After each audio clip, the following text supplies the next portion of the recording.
వైద్య విద్యార్థిని మీద అత్యాచారం జరిగిన రోజు నుంచి ఘటన వెలుగులోకి వచ్చినప్పటి నుంచి దేశవ్యాప్తంగా వైద్య విద్యార్థులు, ప్రజలు, ప్రజాస్వామికవాదులు, మహిళలందరూ ఈ ఘటనని తీవ్రంగా నిరసిస్తూ రోడ్ల మీదకి వస్తున్నారు.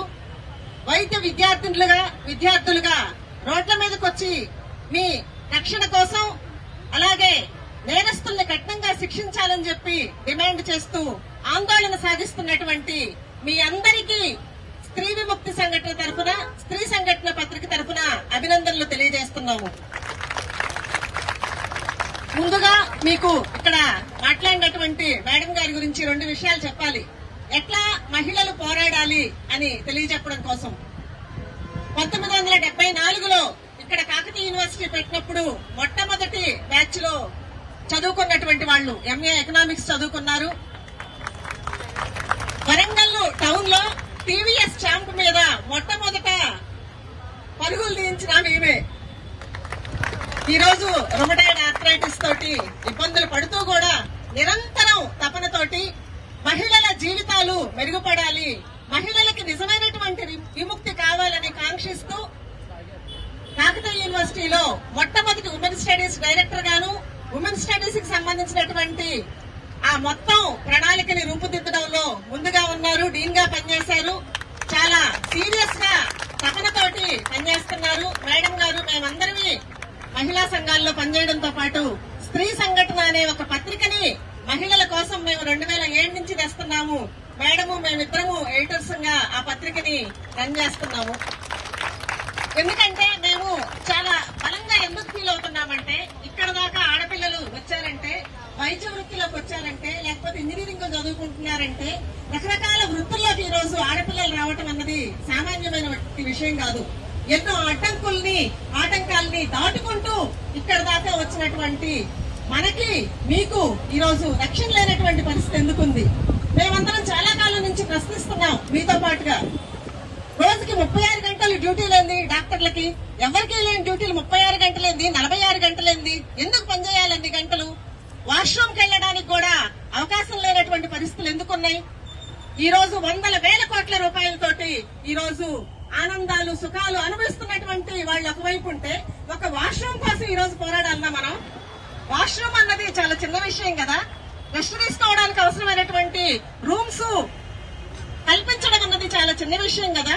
ఈ రోజు వైద్యం చేయడానికి కనీసం సూది దూదుల్ని, లేకపోతే అవసరమైనటువంటి కనీస వస్తువుల్ని ఈ రోజు కల్పించడం అన్నది ప్రభుత్వాల యొక్క కనీస బాధ్యత. ఆ బాధ్యత కోసం ఎందుకు సంవత్సరాల తరబడి ఎందుకు పోరాడాలి? మీకన్నా మీ ముందు తరంలో పనిచేసినటువంటి జూనియర్ డాక్టర్ల యాజిటేషన్స్ అన్నింటిలో మేము పాల్గొన్నాం. ఆ సందర్భంగా వాళ్ళు చాలా సీరియస్ గా ఈ వైద్య వ్యవస్థని కాపాడుకోసం చాలా ప్రయత్నాలు చేశారు, చాలా సీరియస్ గా నిలబడ్డారు. ఆ వారసత్వాన్ని మీరు కొనసాగించాలి. ఈ రోజు ఆర్జేకర్ మెడికల్ కాలేజీలో జరిగింది చిన్న ఘోరం కాదు.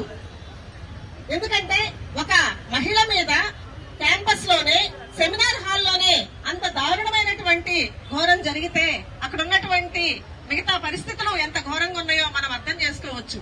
జరిగిన తర్వాత కూడా అక్కడ కాలేజీ యాజమాన్యం గాని, ప్రిన్సిపాల్ గాని, పోలీస్ డిపార్ట్మెంట్ గాని వ్యవహరించినటువంటి తీరు క్షమించరానిదిగా ఉంది. దాన్ని ఎవరు క్షమించకూడదు. ఎందుకంటే ఒక కాలేజీలో చదివేటువంటి విద్యార్థిని, ఒక హాస్పిటల్లో పనిచేసేటువంటి నర్సు కావచ్చు, స్టాఫ్ కావచ్చు, డాక్టర్లు కావచ్చు, వాటన్నింటికీ బాధ్యత వహించాల్సింది ఆ కాలేజీలకు సంబంధించినటువంటి యాజమాన్యం. కానీ ఆ బాధ్యతని తీసుకోనటువంటి దాని ఫలితంగానే ఈ రోజు జరుగుతూ ఉన్నాయి. ఈ రోజు హాస్పిటల్స్ లో సరైనటువంటి వస్తువులు లేని కారణంగానే ఈ రోజు సరైనటువంటి వైద్యం అందలేదని చెప్పి, పేషెంట్లు చనిపోతున్నారని చెప్పి ఈ రోజు డాక్టర్ల మీద ప్రజలు వచ్చి దాడులు చేస్తున్నటువంటి పరిస్థితి ఉంది. అంటే వైద్యులకి ప్రజలకి మధ్య ఒక శత్రుత్వం ఈ రోజు నెలకొన్నటువంటి పరిస్థితి ఉంది. ఈ పరిస్థితులకు ఉన్నటువంటి మూల కారణాలను కూడా మీరు ఆలోచించండి.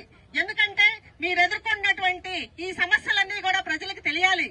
ప్రజలు ఏమనుకుంటున్నారంటే, ప్రజలు డాక్టర్లని అదేదో ఒక స్కాములు చేసేవాళ్ళు, లేకపోతే ప్రజల మూలుగుల్ని పీల్చి పిప్పి చేసేవాళ్లుగా ఈ రోజు అనుకునే పరిస్థితి ఎందుకు వచ్చింది? ఈ పరిస్థితి పోవాలి. ప్రజలకి నిజానికి మీరు వెళ్లి ప్రజల దగ్గరికి వెళ్తే ప్రజలు మిమ్మల్ని గుండెల్లో పెట్టుకుంటారు. ఎందుకంటే మేము ఒక 20 ఏళ్ల క్రితం మేము కూడా అట్లాగే ఫీల్ అయ్యే వాళ్ళమి. డాక్టర్లు మా అందరి ముందుకు వచ్చి అసలు నిజంగా హాస్పిటల్స్ లో, ప్రభుత్వ హాస్పిటల్స్ లో ఎంత ఘోరంగా ఉంది, మేము ఎందుకు సరైనటువంటి వైద్యం చేయలేకపోతున్నారని చెప్పి ప్రజల మధ్యలోకి వచ్చిన తర్వాత వాస్తవాల్ని అర్థం చేసుకున్నాం. మధ్యతరగతి ప్రజలు గాని, ఆ పైన ఉన్నటువంటి ప్రజలు గాని మీ సమస్యల్ని ప్రజల సమస్యలుగా స్వీకరించాలంటే మీ వాయిసెస్ ప్రజల్లోకి వెళ్లాలని చెప్పి మేము కోరుకుంటున్నాం. ఎందుకంటే మీ గొంతులు ప్రజల మధ్యలోకి వెళ్లకుండా మీరేం కోరుకుంటున్నారో, మీరు ఎవరి కోసం పనిచేస్తున్నారో అన్నది ప్రజలకు తెలియకుంటే మీకు మద్దతు రావడం అసాధ్యం. కాబట్టి మాలాంటి ప్రజా సంఘాలు, మహిళా సంఘాలు, ప్రజల కోసం ఆలోచించే వాళ్ళం మాత్రమే ప్రజలకి ఈ రోజు మేము వాళ్ళని కన్విన్స్ చేయడానికి ప్రయత్నం చేస్తున్నాం. ఇంత దుర్మార్గమైనటువంటి కండిషన్స్ మధ్య ఈ రోజు డాక్టర్లు పనిచేస్తున్నారు, వాళ్ళకి సరైనటువంటి వస్తువులు లేవు. నిజానికి ఒక అమ్మాయికి ఇంకా ప్రత్యేకమైనటువంటి అవసరాలు ఉంటాయి. ఆ అవసరాలన్నింటినీ కూడా ఒక బిల్డింగ్ నుంచి ఇంకొక బిల్డింగ్కి వెళ్ళాలి, నైట్ డ్యూటీకి వెళ్ళాలి, హాస్టల్ నుంచి హాస్పిటల్కి వెళ్ళాలి. కాబట్టి ఈ పరిస్థితులన్నిటికీ అవసరమైనటువంటి ప్రత్యేకమైనటువంటి సదుపాయాలు కల్పించాలని కూడా మనం డిమాండ్ చేయాలి. ఎందుకంటే ఈ రోజు ఆడపిల్లల మీద, ఆడపిల్ల అయితే చాలు పసి బిడ్డ మీద, మీ అందరికి ఇంకా తెలుసు, గైనకాలజిస్ట్ గా ఉన్న వాళ్ళకి తెలుసు, వైద్య వృత్తిలో ఉన్న మీరందరికీ తెలుసు, 4 నెలల పసిబిడ్డ మీద ఈ రోజు అత్యాచారాలు జరుగుతూ ఉన్నాయి. అంటే ఆడపిల్ల శరీరం అంటే ఆడపిల్ల శరీరంలో ఉన్నటువంటి ప్రతి అవయవము ఈ రోజు సెక్స్ సింబల్ గా చూపించేటువంటి ఒక వాతావరణము, అలాంటి ఒక భావజాలం ఈ రోజు సమాజంలో వెళ్లూనుకోనుంది, వ్యవస్థీకృతమైనటువంటి పరిస్థితి ఉంది. దీన్ని రెచ్చగొట్టే విధంగా ఈ రోజు సినిమాలు కానివ్వండి, టీవీల్లో వస్తున్నటువంటి కార్యక్రమాలు గాని, రకరకాల రూపాల్లో సెల్ ఫోన్లు అరచేతుల్లోకి వచ్చిన తర్వాత పసి పిల్లలు, 9 ఏళ్ల పిల్లలు కూడా పిల్లలను అత్యాచారాలు చేస్తా ఉన్నారు. మగపిల్లలు అంటే వికసించాల్సినటువంటి మెదళ్లని ఈ రోజు విషపూరితం చేస్తున్నటువంటి ఈ సాంస్కృతిక కాలుష్యాన్ని గురించి కూడా మనందరం సీరియస్ గా ఆలోచించాలి. కేవలం మనం డాక్టర్లు, ఇంజనీర్లు, నర్సులు మాత్రమే కాదు, మనము ఒక ఆడపిల్లలు, స్త్రీలుగా ఈ రోజు ఎదుర్కొంటున్నటువంటి అనేక సమస్యలు ఉన్నాయి. ఆ సమస్యలన్నింటినీ గురించి కూడా మాట్లాడాలి. ఎందుకంటే ఈ రోజు మీరు ఈ పోరాటాన్ని కొనసాగిస్తున్నారు. సుప్రీంకోర్టు నిన్న టాస్క్ ఫోర్స్ ఏర్పాటు చేసిన తర్వాత కూడా మీరు కొనసాగిస్తున్నారు. చాలా మంది ఏం ఆశించారంటే ఇంకా సుప్రీంకోర్టు చెప్పింది కదా ఇంక ఇళ్ళకెళ్లిపోతారని అనుకున్నారు. కానీ మీ పోరాటం సరైంది. మీ పోరాటాన్ని కొనసాగించాల్సినటువంటి అవసరం ఉంది. ఎందుకంటే టాస్క్ ఫోర్స్ ఏర్పాటు చేయాలని చెప్పి సుప్రీంకోర్టు మాట్లాడినా, ఇంకా అనేక మంది చెబుతున్నా కూడా ఇప్పటికీ కేంద్ర ప్రభుత్వం ఒక్కటంటే ఒక్క మాట మాట్లాడట్లేదు. నేను ఎలాంటి రక్షణ వ్యవస్థను కల్పిస్తాను, నేను ఏ రకమైనటువంటి చర్యల్ని చేపడతానని ఇప్పటిదాకా మాట్లాడారా? ఎందుకు నోరెత్తడం లేదు? ఒక చిన్న సమస్యలే కదా మనం అడుగుతుంది. అలాంటి ఘటన కేజీకర్ హాస్పిటల్లో అమ్మాయిపై జరిగినటువంటి ఘటన, ఇది చివరిది కావాలి, మొదటిది చివరిది కావాలి. ఇలాంటి ఘటనలు జరగకూడదు.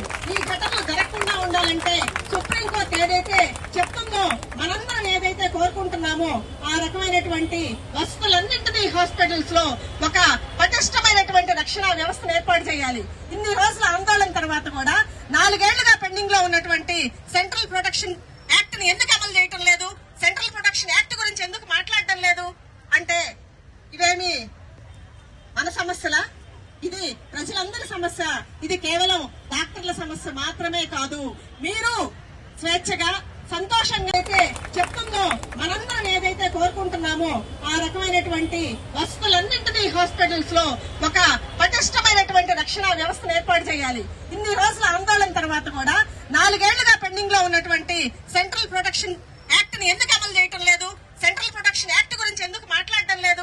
అంటే ఇవేమి మన సమస్యలా? ఇది ప్రజలందరి సమస్య. ఇది కేవలం డాక్టర్ల సమస్య మాత్రమే కాదు.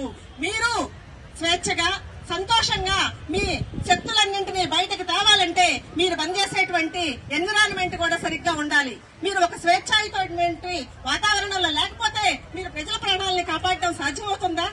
మీ శక్తులన్నింటినీ బయటకు తీసి ప్రజలందరికీ మీ సామర్థ్యాలని, మీ శక్తులను అందించడం సాధ్యమవుతుందా? మన శక్తులన్నింటినీ నాశనం చేస్తున్నటువంటి ఒక వ్యవస్థలున్నాయి. మన శక్తులన్నింటినీ వెలికితీయడానికి అవసరమైనటువంటి వాటిని ఈ రోజు ఎలాంటి చర్యలు చేపట్టకుండా వాటన్నిటిని అణిచిపెడుతున్నారు. ఆడపిల్లలు చదువుకోకూడదు, ఆడపిల్లలు ఇంట్లోనే ఉండాలి. ఇట్లాంటి ఘటనలు జరిగితే అమ్మాయి ఎందుకు నోరు మూసుకొని ఇంట్లో కూర్చో, నీకు 15 ఏళ్లకే పెళ్లి చేస్తాం, 10 ఏళ్లకే పెళ్లి చేస్తాం అన్నటువంటి మళ్ళా వెనకటి రోజులకి, మళ్ళా 40-50 ఏళ్ల వెనక్కి మన ఆడపిల్లలను తీసుకెళ్లేటువంటి వాతావరణం సమాజం ఈ రోజు ఉంది. ఈ విషయాలన్నింటినీ దీన్ని మీరందరూ సీరియస్ గా ఆలోచించాలి.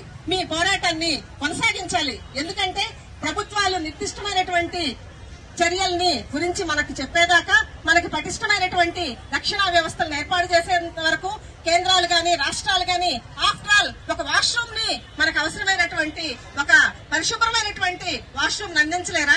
పరిశుభ్రమైనటువంటి నీళ్లను ఇవ్వలేరా? పరిశుభ్రమైనటువంటి ఆహారాన్ని మనకు అందించలేరా? ఎందుకు అందించలేకపోతున్నారు? ఈ విషయాలన్నింటినీ మీరు సీరియస్ గా ఆలోచించండి. మీరు చేసేటువంటి ఆందోళనని కొనసాగించండి. ప్రభుత్వం దిగొచ్చి సరైనటువంటి చేపట్టేదాకా మీ ఆందోళన కొనసాగించాలని చెప్పి మీరు అనుకుంటూ ఉండొచ్చు. మేమే రోడ్ల మీదకి వచ్చాం, మేమే ఆందోళన చేస్తున్నాం, ప్రజలందరూ ఏమీ స్పందించట్లేదని. కానీ ప్రజలు చాలా సీరియస్ గా స్పందిస్తున్నారు. ఒక ఆడబిడ్డకి జరిగినటువంటి ఈ దుర్మార్గం పట్ల చాలా సీరియస్ గా తమ గొంతుల్ని ఎక్కుపెడుతున్నారు.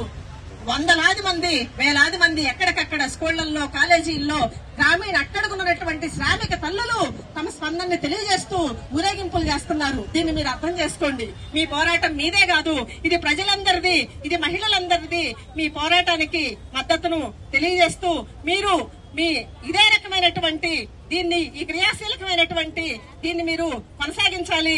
ఎందుకంటే నేను ఒకటే ఫీల్ అవుతున్నాను, 4-5 ఏళ్ల నుంచి జూనియర్ డాక్టర్లు మొన్న స్టైఫండ్ కోసం చేసిన ఆందోళన కన్నా ముందు అసలు ఆ రోడ్ల మీదకి రాలేదు. ఈ 4-5 ఏళ్లలో మీ సమస్యలన్నీ అడుక్కెళ్లిపోయి ఉన్నాయి.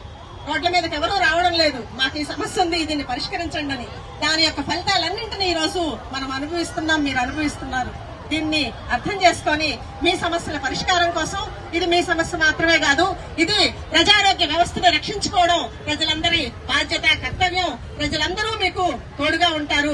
మాలాంటి వాళ్ళందరూ మీరు సాగిస్తున్నటువంటి ఆందోళనకి సంఘీభావంగా మీకు మద్దతుగా నిలబడతామని చెప్పి తెలియజేస్తూ మీ పోరాటాన్ని కొనసాగించండి.